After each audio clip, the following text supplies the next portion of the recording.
Boom shakalaka.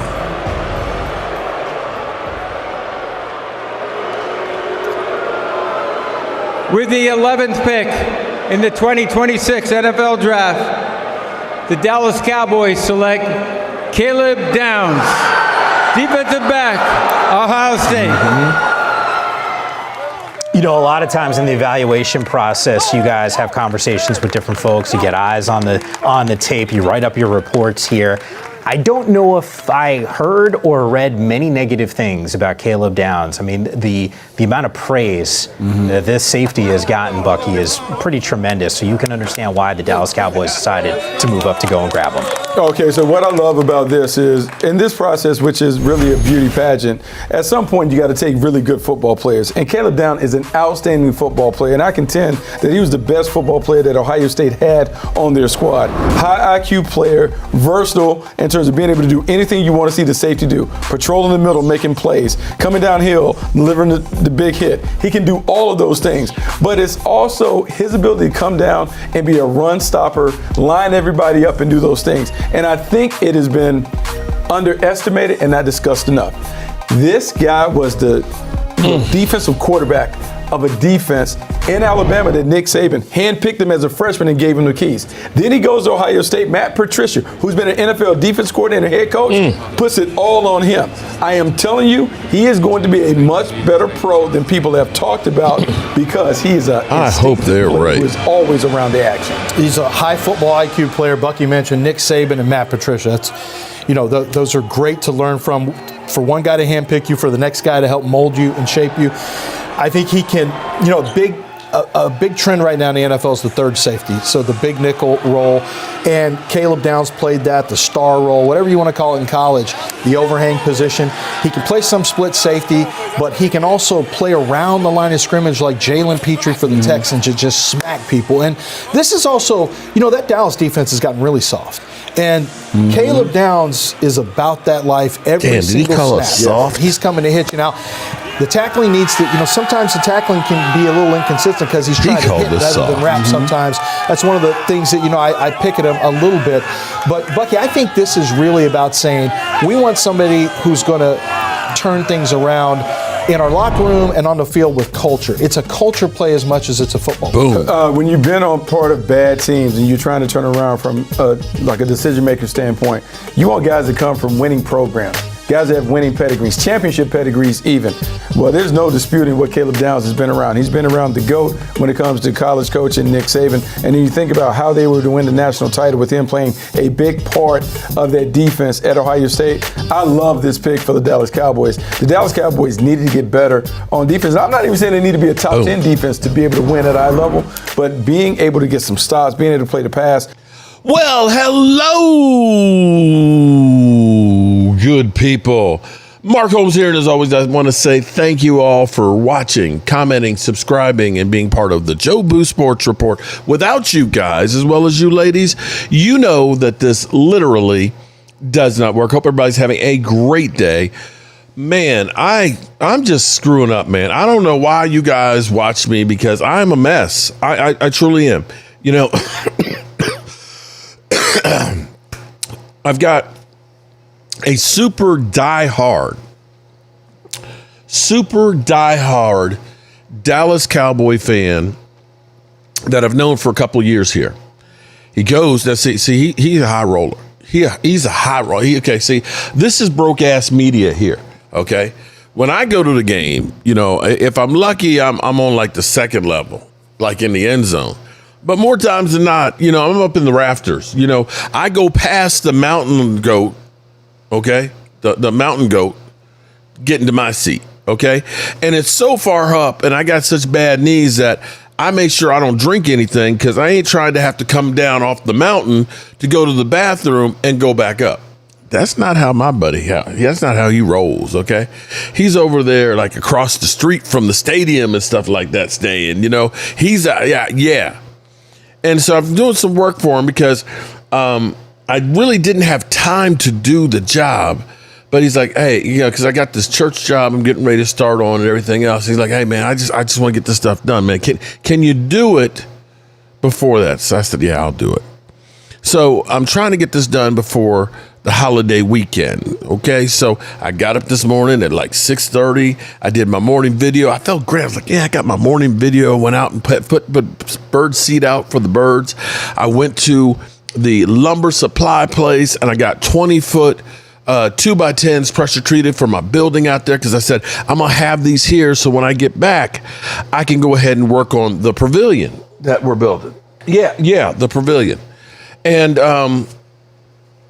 I got all this stuff done. My buddy Jet came through and we rolled on up the road, and then I realized I forgot the miter saw. Came back, picked up the miter saw, and got over there, got to work and everything else, and worked all day and got here about 6 o'clock. And I realized after I got over where we were working that I recorded my morning video, but I didn't upload it. Oh shit! Oh shit! I ain't that bright, man. I ain't that bright. And I guess that's why I don't work for ESPN or anything else. That I am just Joe the YouTuber here, okay? I'm just Joe the YouTuber. I am a diehard Dallas Cowboy fan who likes to talk a lot. And I love seeing my people like Woke Yusuf. Good evening. How are you doing, my main man? We got Dirty Nasty Sanchez. We got Jeff Lee. My name is Jeff. Chris May Overdrive. Joe the Pro Sport 88. And we've got the lovely and talented Holly Pierce. Holly? Have you been messing with that hose there, Holly? I'm just asking for a friend. There's Flossin something or other. There's Clint. What's up, Clint? Christian Parker defense is soft. That's what he's saying. Okay. I think he was talking about the defense that we had last year was soft. Alan Williams is in here. What's going on? So I am not really greatly prepared, but we're trying something a little different. This is a feature that's been here for a while, and I have not used it, but there is a question and answer. I hope I did it right. Question and answer. So you can ask questions and we're going to answer them so that way you control the show tonight. So, Joe the Pro Sports 88. His question is, with the new coaching staff in and Dallas defense being younger, can they be the middle of the pack defense? Here's the great thing about football. You can go from worst to first overnight.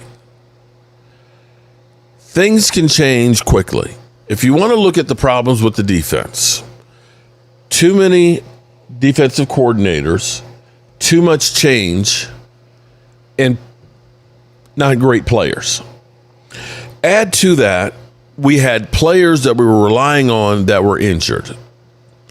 So if we start talking about last year's defense, the first thing you have to look at is Matt Everfuss, nobody bought into a system. That's the first problem. The second problem was you drafted Savon Ravel and looked at him and said, hey, he could be one of our starters.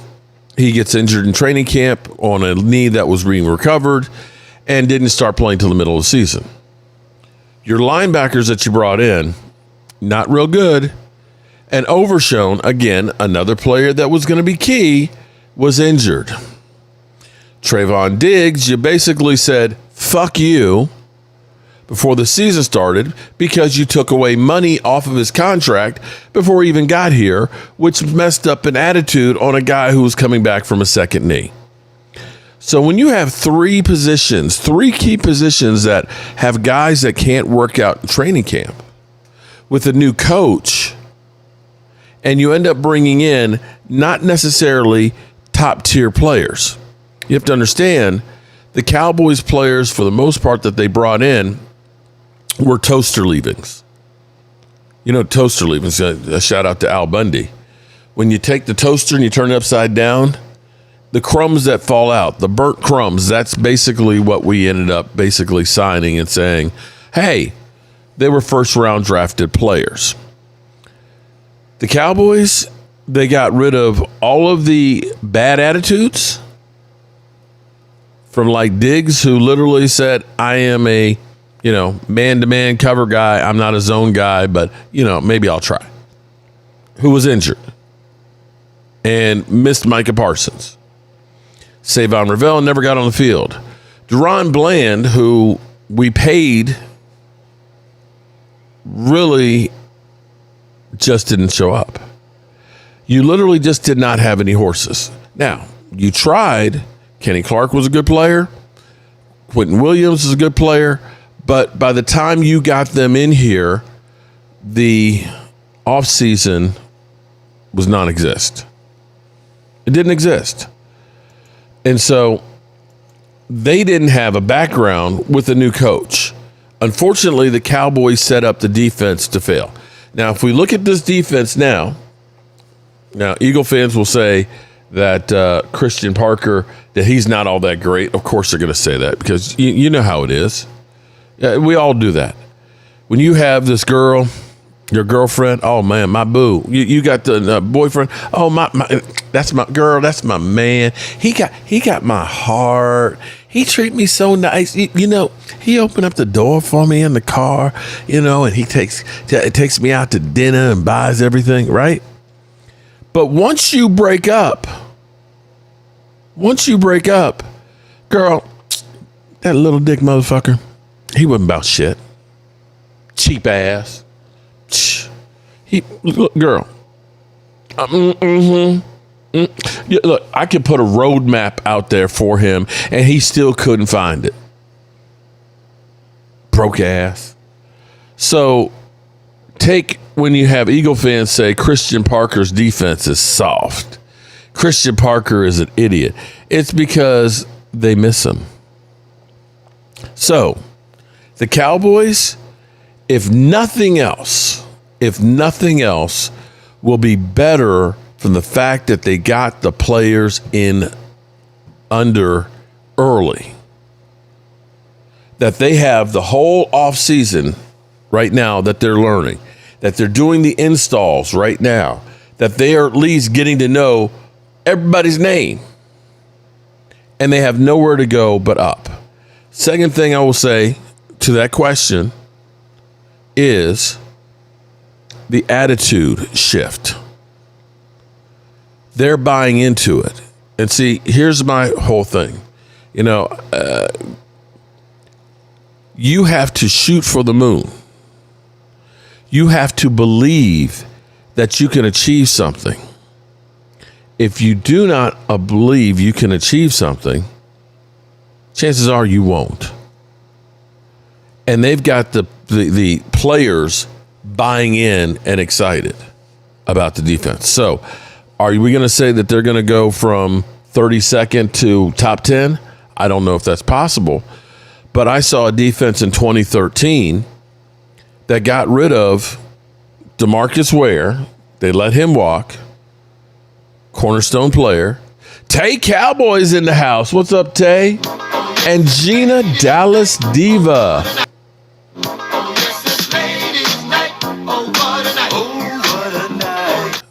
Now, I lost my I'm sorry. The lovely ladies come in here. I just lose my mind and forget what I'm talking about. But the players are buying in to the system because you need players that believe in what you're teaching and are ready to run through a brick wall for you. Thomas Garrett. What's up, Thomas? How are you doing? So I believe that the defense will be better. Now, I will take, I now remember my point because I was talking about DeMarcus Ware left because the Cowboys cut him because they couldn't afford to pay him. Got nothing in return. He goes on to Denver and gets a Super Bowl championship. So congratulations to him and his Hall of Fame career. But they also let go Jason Hatcher, who had 11 sacks that season. And to make it even worse, a rookie offensive guard, Zach Martin, in the first OTA, came around the corner and touched Sean Lee, and Sean Lee tore his knee. Knee got tore up. So the Cowboys lost their three best players from the year before, and they went from 32nd to 17.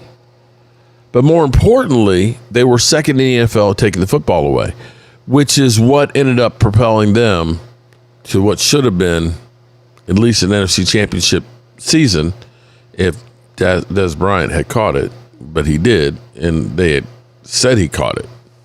So there's that. That's my answer to your question. So if you want to leave a question for me to answer, oh shit, we got more of them. Mark A. Gray. I think the boys are contenders this season. I also believe they can sweep the Eagles. Do I? I believe the Cowboys are getting better. I think they're going to have consistency. Having Brian Schottenheimer in year 2 of being the head coach with the offense and having, for once, not all of the major changes on the offense. The offense should still be good. They may take a step back. Maybe Javonte Williams isn't quite as good, which is why you're hearing the rumors about maybe we should look at getting another veteran running back in Nick Chubb, and I'll touch on that in a minute too. But I think the offense should be pretty good, although things can change quickly in the NFL. So keep that in mind. The defense has nowhere to go but up. The Eagles have become the drama club. And I believe that A.J. Brown leaving town is going to hurt that offense. And I don't believe that Saquon Barkley is going to be anywhere close to where he was 2 years ago. And with the change on the offensive line and Lane Johnson getting older, they're going to take some steps back. And, of course, with your defensive coordinator basically 1 foot out the door and losing key coaches, I think the Eagles are coming back down to earth. And I'm not saying that because I hate them, because I do hate them, but that's how I feel. And so I think the Cowboys have a chance to get closer. Keep in mind, if CeeDee Lamb in week 1 does not drop it, if CeeDee Lamb does not drop that pass, I believe the Cowboys sweep him last year. So Chris May's question is, everyone says that Christian Parker can't call plays. Do you think because of his experience under successful coaches that helps his cause? I think it definitely does. I will tell you this. His confidence, I think, is going to be key because, see, you don't have a guy who's kind of like, I'm just happy that I have a job. You have a guy who seemingly is on a mission. He wants to be a head coach. There's no ifs, ands, or buts about it.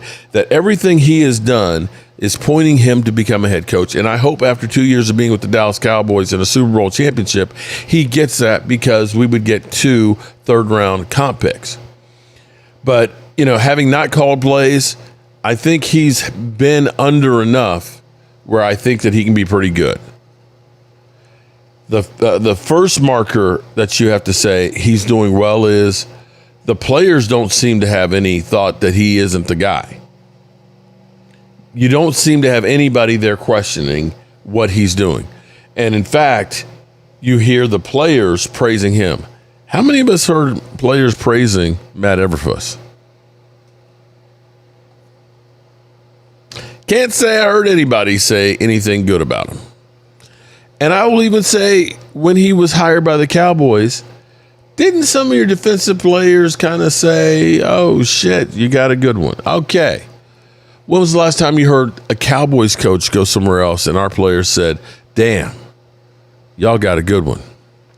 I'm going to say not too often. Okay. Mark Gray. Mark, I asked you a question. Do you think the defense will be better this season and the boys will be contenders? I didn't I? I thought I answered that. Didn't I answer that? I answered that. Okay. Yeah, I think I answered that. Yes. I think the Cowboys have a chance to contend like everybody else. I think that they'll do well in their division like they always do. I think there's some there's a tough window from week 3 to week 9. If they can get through that at 500 or above, I think the schedule actually will favor them. That's my thoughts. Mustang Logan. Why do I think the Eagles will fall? I didn't, hold on, Logan, hold on. I didn't say that they would fall apart. I didn't say they'd fall apart at all. I said I believe that the Eagles, okay, Logan, let's be fair here. Okay. Do you look at the Eagles right now and say that team is the same team that won the Super Bowl 2 seasons ago? Do you think that they're in the same shape? Do you look at Saquon Barkley as another 2,000-yard back? Do you look at this and say that Lemon is going to make the receiving core better than A.J. Brown as a rookie? Do you look at Dallas Goedert, who's a year older, and say he's going to play better than he did before? Do you look at the offensive line, which I think part of the offensive line's problem may actually have been what made them successful to win the Super Bowl, which is the tush push. When you have, Logan, I don't know if you've ever played football or not, but I'm going to tell you, the worst place you ever want to be on a football field is under a pile-up with a fumble or on goal line situations. Because goal line and short yardage situation is like hand-to-hand combat. You're crowding the line. You're trying to get low as possible. Everybody is scrunched in together. When you get 300-pound bodies trying to push people out of the way that are trying not to push people out of the way, that are doing the turtle move, which is get down as low as possible, because if you're on the ground, you'll get stepped on, but you won't get moved. That mangled mess right there, when you do it like they did it one time, 3 times in a row, that adds wear and tear on you. Because your Eagles offensive line, when they won the Super Bowl, I was like, damn, I'm scared of these mother humpers. But it seemingly they got old overnight. So I'm not saying they're going to fall apart. They're still a great team. That defense was really good last year. They've got great players. But I look at it and say, I feel like they're taking steps down. So that's my thought on that. Oh, I get it now. Need a damn dick 2-inch. What?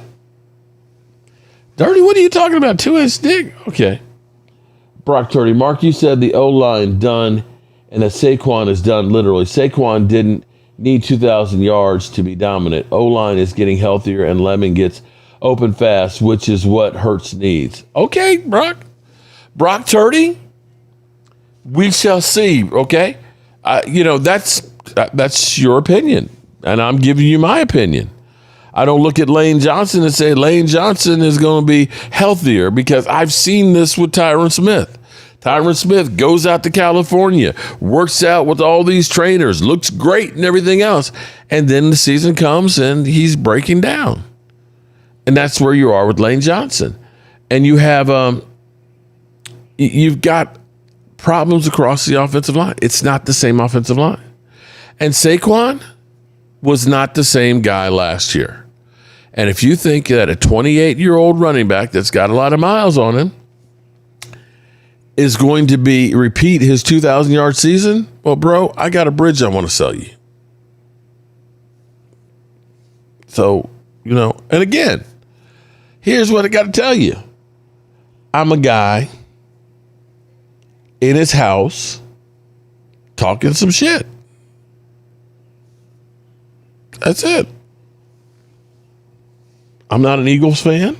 I'm not an Eagles cheerleader. I'm a Cowboy fan. So, of course, I'm going to talk shit about yours. Thomas Garrett, what's up, man? How are you doing? Mark, check your mods. We're moderators for a reason, dipshit. Oh, man. Saquon is the victim of the Madden curse. It might be on my mind, but it's in your mouth. Oh, my God. What the hell? Mark, check your mods, bro. Mark, why has Joe Boo been taking so many shots at the media, especially more Momo hating on me? Momo is, let's be clear. This is YouTube, okay? It's nothing personal. It's only business, trying to run a business here. And, Momo's been to my house, spent 2 nights there. Momo and I have had multiple conversations. In fact, oh shit, I forgot. I was up in the attic burning up today, and he called me, and I forgot to call him back because I was like, Momo, look, I'm up in an attic because we got the power off because we've got to rewire some shit. It's like 120 degrees in there. And Momo calls because I've got my cell phone light on, and I'm like, Momo, I didn't even answer. I'm like, I can't do this right now, Momo. And I forgot to call him back. So, yeah, Momo is doing all of his AI shit. Dak Prescott throwing Joe Boo down and this, that, and the other. I ain't mad at him. Because in life, here's the thing. Stephen A. Smith figured this one out. It doesn't matter if they love you or hate you. All that matters is they're talking about you. So 49er, bang, bang, Niner gang that I think are overrated, getting up underneath their skin, I did my job. For Eagle fans out there that really just get pissed off when I say that Jalen Hurts is just a bus driver and that the team is going downhill, I did my job. For Commander fans that want to come in and talk shit, even though they ain't got nothing to talk about, I did my job. So let's see what other questions we have. Okay, top questions. I like this question thing. We got Jared Jones. Jared, how good a job have I done this off season, Mark? After filming the Netflix movie, I'm more determined than ever to win another Super Bowl. Well, Jared, let me say I appreciate all of the hard work that you've been doing, my man. And, stirring shit up. We always like it when you stir shit up. And I enjoy all that. And I will say that you are moving differently this year than we have in the past. Now, automatically, here's the problem for you, Jerry. The problem is Cowboy fans expect a Super Bowl and nothing else. You have raised the bar in what you have done, but you got to win. This team's got to win. We need a lot of success. And the things that you've done, I definitely like it. I love it. But I want to see some more. I want to see the Cowboys still, come June 1st, that you're looking to make another big move. I don't know if it's TJ Watt. I don't know if it's, Jaden Brooks. I don't know, but I need to see more. I need to say, I don't want you to sit back and say, we've done a lot of things and kick back and say, we're done. No, I want you every single day looking at what moves can make us better. And if if you want me to pat you on the back, here's what I'll say you can do. Get George Pickens a deal done. Take that $18 million that you save on the salary cap this year. Get Quentin Williams' deal. Get him a long-term deal because you gave up a first and a second for him. You can't be thinking that I'm going to cut that guy after that much capital. And go out here and get me a couple of ringers. That's what I would say. So, Jerry, not a slow clap, a medium clap. But do those things and I'll give you full credit. Mustang Logan Sports. Cowboys are moving differently until December or January come around. We all know what's going to happen. And my response to that, Logan, is yeah, I hear what you're saying. But, we used to call you guys the ringless wonders. for my whole lifetime. For my whole lifetime. That you didn't do shit until you actually did. And I will say, things go in cycles.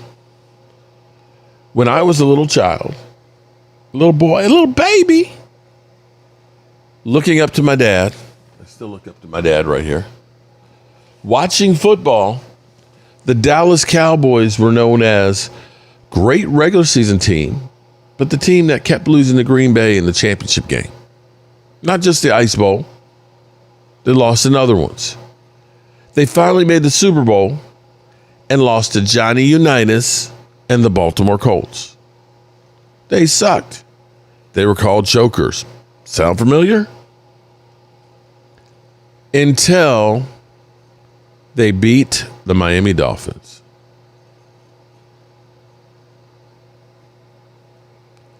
So something hasn't happened until it does. That's my response.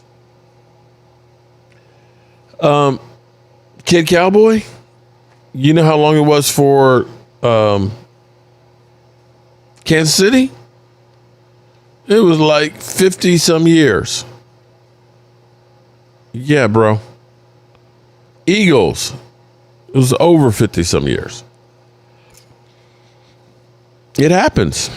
And if you're some of those teams like the Cardinals out here, I don't know why I've got a Cardinal fan who thinks he got the right to talk.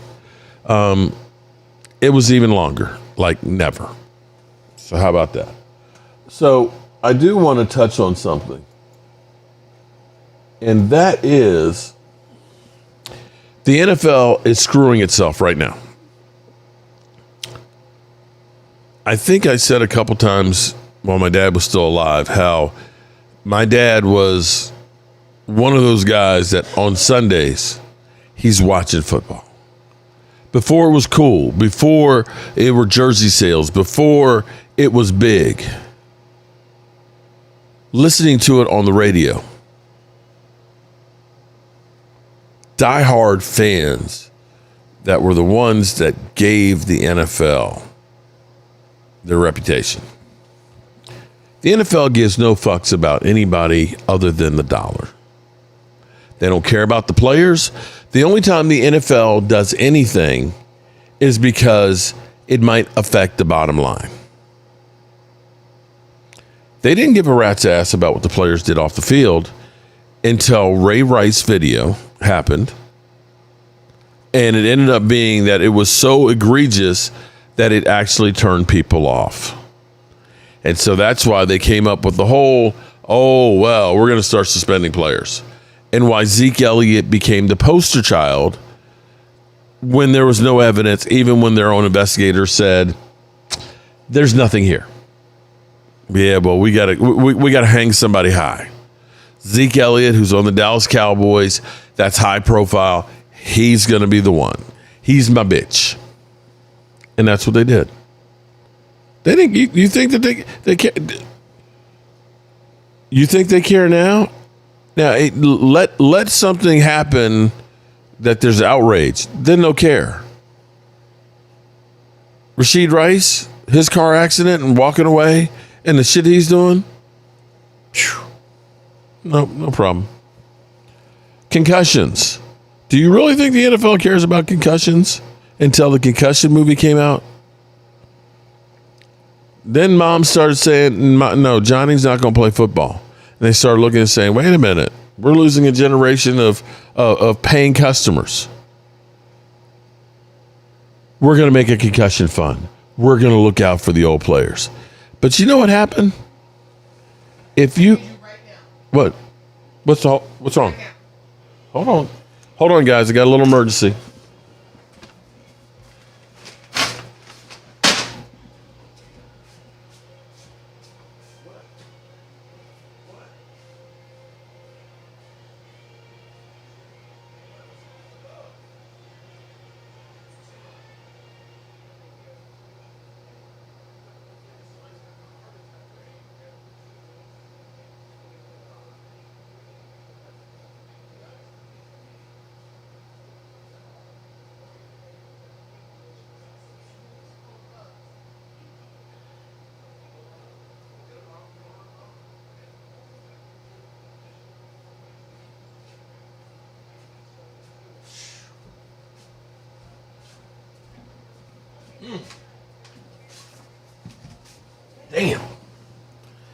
Damn. We had an emergency. Damn. Whew. I had the fear of God right there. I was like, uh-oh. Tracy was like, I need you right now. I was like, oh, shit. What did I do? What did I do? What did I do? It was a bug. It was like a 1,000-leg bug on the wall. Whew. So here I come to save the day. And I crushed the bug. All right. So the NFL is looking at getting new contracts for television. And like I was saying for my dad retired, fixed income, only so much money to spend. And the NFL, hey, let's stream stuff on Netflix. My dad didn't do Netflix.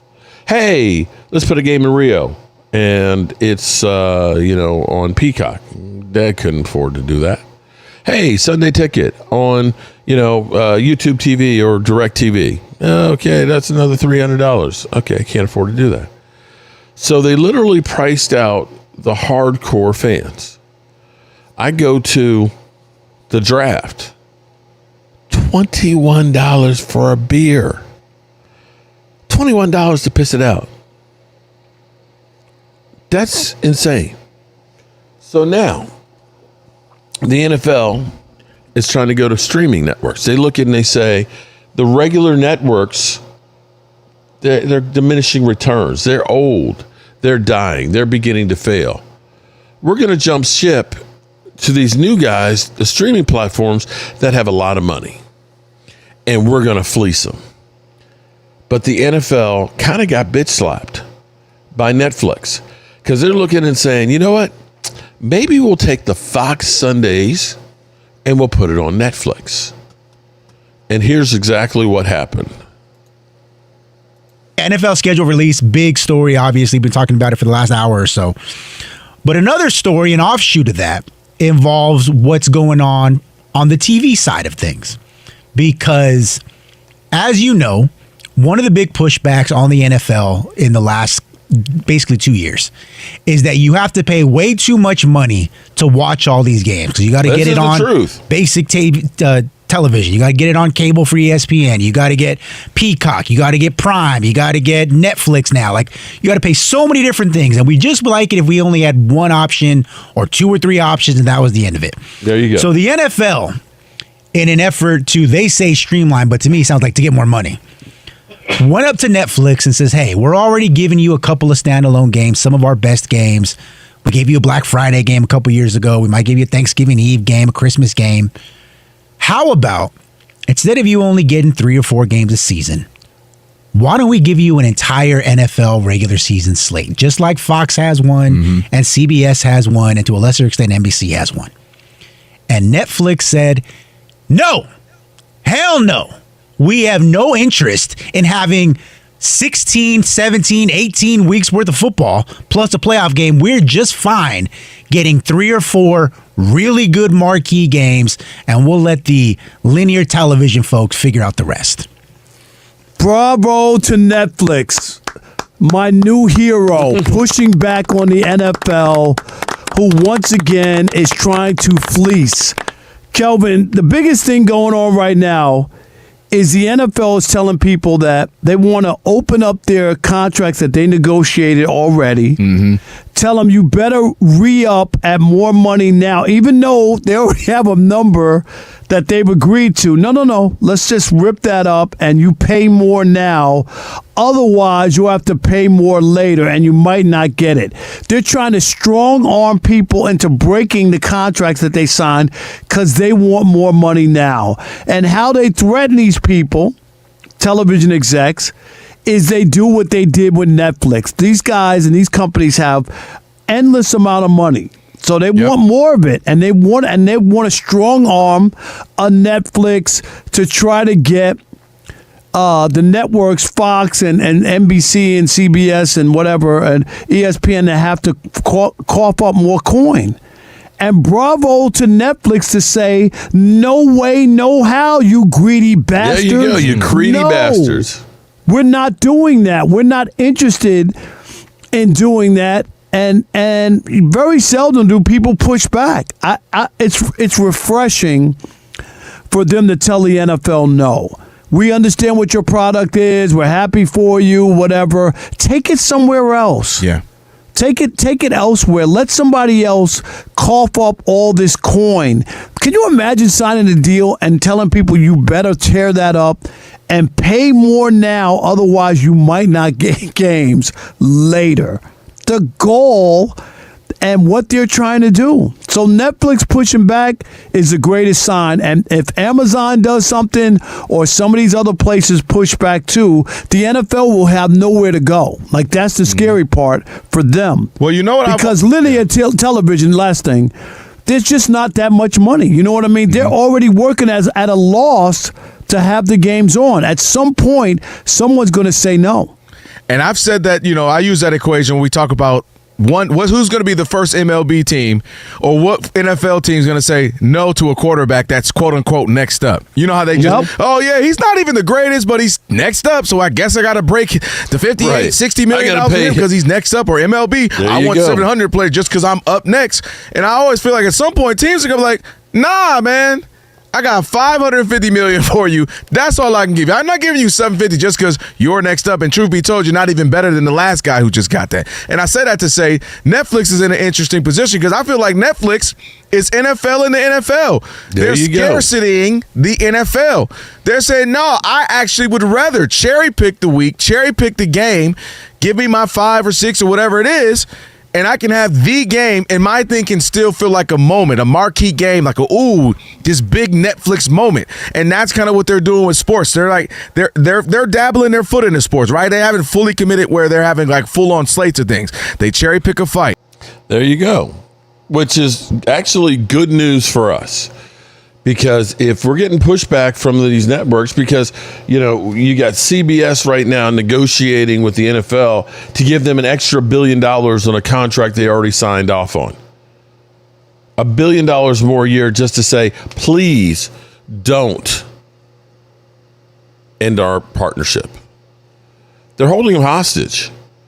So we got Nick's is asking, give me a good reason to invest my time on the Cowboys next season. Okay. Investing your time. Let me ask this. If you're not watching the Dallas Cowboys or football, what are you investing your time in? It's Sunday afternoon. I will say, me personally, as painful as last year was, literally seeing my defense actually first down, okay, we held them to a yard. Okay, second down, it's, they held them to maybe 2 more yards. That is 3rd down and 7. Okay, it's 3rd down and 7 or 3rd down and 11. Okay, great. And then seeing my defensive secondary fall apart and then a 25-yard first down. That getting shit on by Commanders fans like my man Momo, talking shit about how the Cowboys are, or Eagle fans that are riding me and everything else. I will say, getting together with family and friends, watching football, having my live stream with my people here, I can't think of anything that I'd rather do more. Well, I can think of something I'd rather do more. Hey, Tracy, okay, but that ain't going to take up all Sunday. So that's my reason.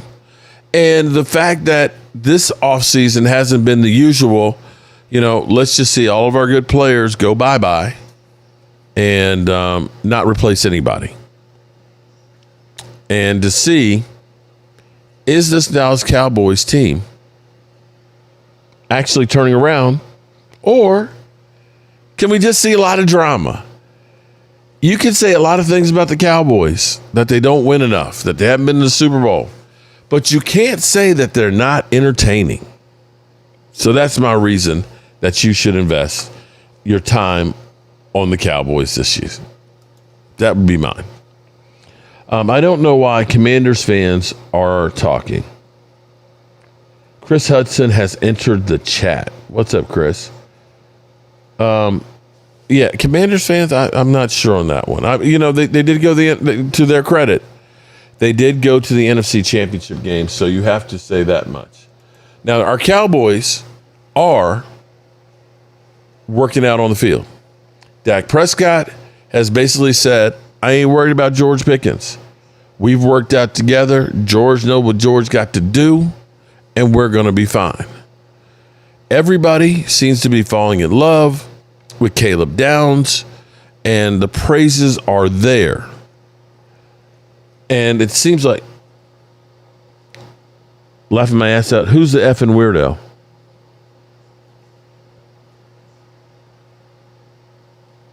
Nad 5 times? Who's the weirdo? Real homie, what the fuck? Okay. Chris Hansen has entered the chat. Okay.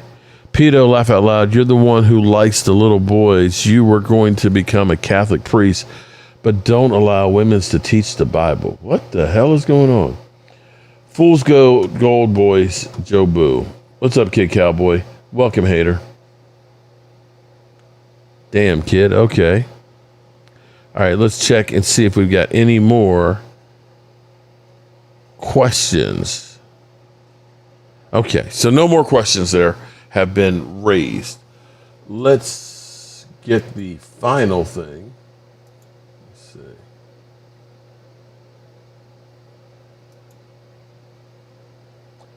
One more thing that actually is kind of bothering me. And that is the NFL is watering down the product. Jerry Jones says, the 18-game season, it will be good for the players. We'll have one less preseason game, and there'll be more money for the players to have out there. Jerry?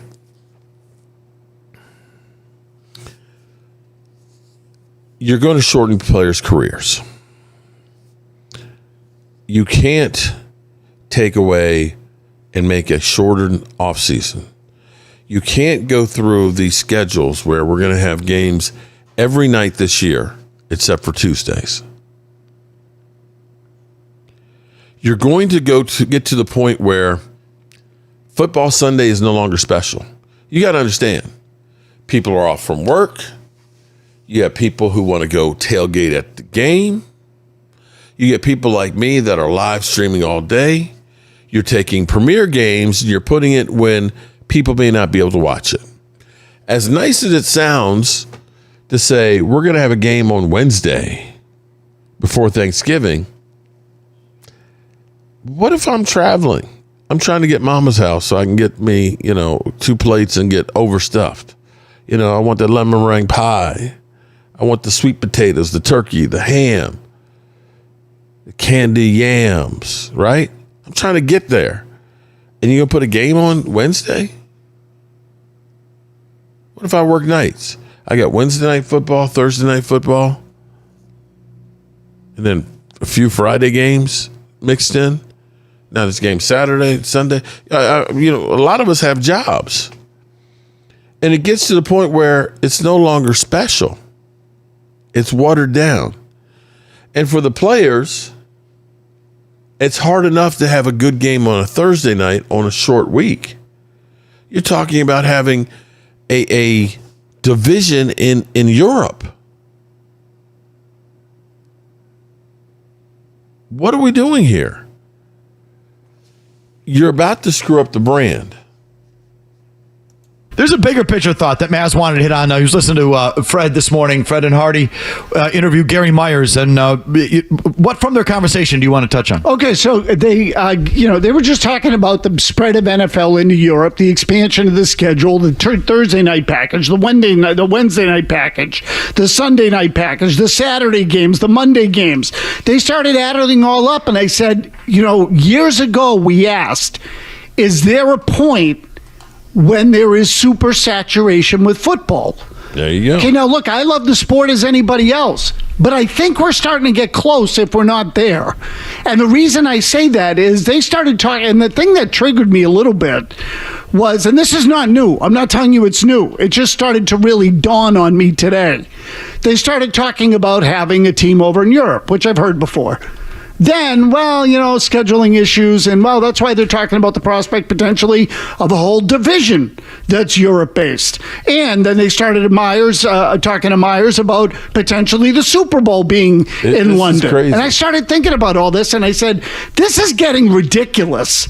And the thing that really triggered me was the talk about the television packages, because they have to move them to all different nights. And Fred, I thought, made a good point, and something that I personally have always felt. The beauty of football, the NFL, to me, is that you could basically, at least for a long time, watch the whole league in one day. The whole thing was packaged for you nice and neatly on Sunday. You could watch all the games and, or at least see highlights of them and updates and have a good grasp of what's going on in the league by one day. Now they're changing that. They're doing it all for TV. And this whole idea of, the famous line, did I already say this? Nope. That the famous line. Just to yourself. The famous line that you always talked about was the one that Mark Cuban said many years ago. Hogs get fat, pigs get slaughtered. The other way around. Pigs get fat, hogs get slaughtered. And so I'm starting to wonder, is the NFL getting hoggish? And I think you're starting to see pushback. So this whole Department of Justice investigation into the selling of the rights, they're in the middle, Mike, the NFL is.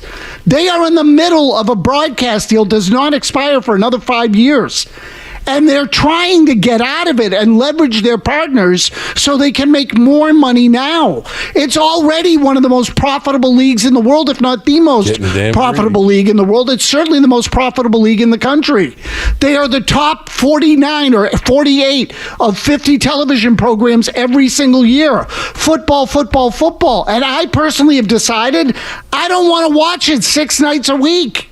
I don't want to have to watch the Monday game and the Wednesday game and the Thursday game, and then there's a Friday game on Black Friday, and then the Saturday games come when college ends, and then on Sunday I got to watch the whole slate. There could be crap games in the 1 o'clock window on Sundays now. Like, there's all this ripple effect that is going to affect people in multiple ways, and I think it's a mistake. Well, the core of it, you hit on it. The key to the NFL product for decades was scarcity. Scarcity and density, if you will. The fact that you had to wait till Sunday, but then when Sunday came, you had the whole league in one day, and that was the beauty of it. It was convenient for the consumer. And not just that, it was just quality. It was only one day, and you were guaranteed quality because all the games were on one day.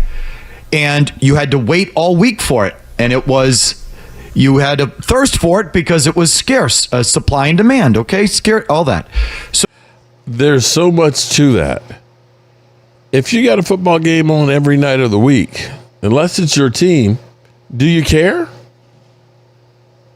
Do you care? I stopped buying. Kid Cowboy, you're about to turn 60? Damn. Shout out to you. Cowboys Hogs, long time ago. Okay. When will we get rid of Dak Prescott? Real homie. They'll get rid of Dak Prescott when the wheels fall off.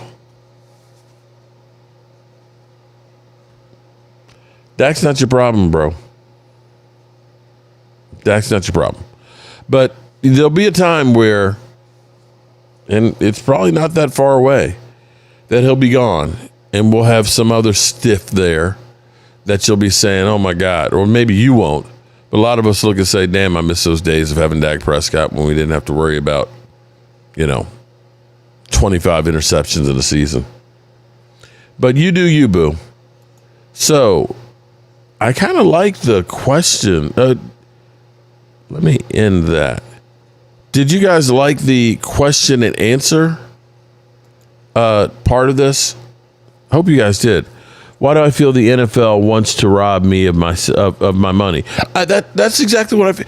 I feel like they're turning us upside down and they're shaking every nickel out of us. At a time where it's not like they can't keep the lights on. It's like, how much money do you need? You see Jerry Jones with a 330-foot long yacht out there, 2 helicopters. You know, you got the city of Dallas over the next, 10 years spending, $750 million to help the Cowboys with their stadium so they'll stay there till 2050. You've got the salary cap going up $25 million a year. How much money do they need?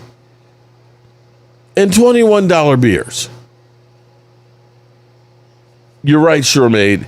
It's not just the NFL. See, I came from a generation, and this is what kind of bothers me. I talked about the job I'm doing for this gentleman, right? And he, I really didn't have time to do it, but he's good people and all that. So I said, we're going to fit it in. I got my man Jet to help me. Mike is run all the lights and stuff. So we're getting it done. And we'll get it done and we'll get on to the church. But what I'm realizing, because I haven't been doing that much work for people on a regular, is people who have skills are few and far between. And people who do have skills, you may be waiting 6 months, a year to get them, and you will pay through the nose to get them. And I look at some of the prices people are charging, and I'm like, it's not that difficult. It's not that big a deal to come hang a ceiling fan. Why are you charging people $300 to replace a ceiling fan and they're buying the fan? It's going rate. Mike was working for an electrical company, and they worked on commissions. And he came to me and said, Dad, I can't do this. I said, what are you talking about, son?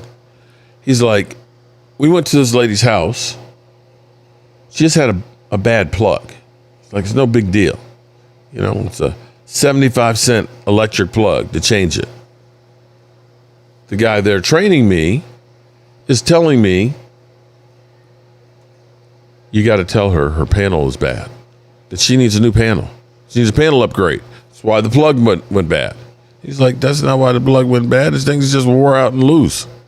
No, the panel went bad.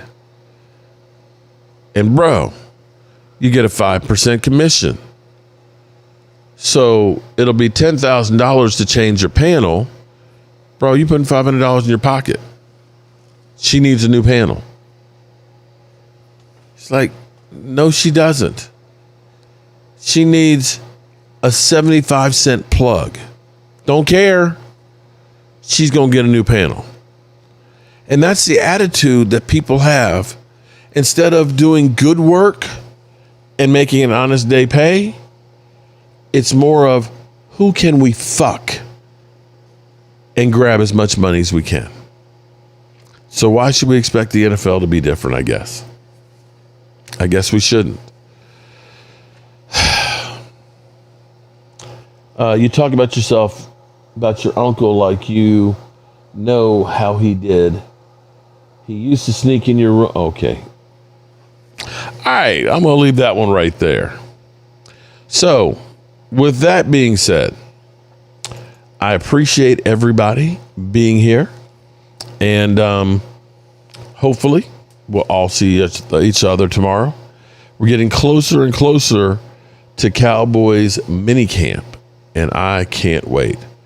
As always, I appreciate you guys, and you ain't got to go home, but you got to get the hell up out of here, because we're going to turn out the lights. This party's over. Turn out the lights, the party's over. They say that all good things must end.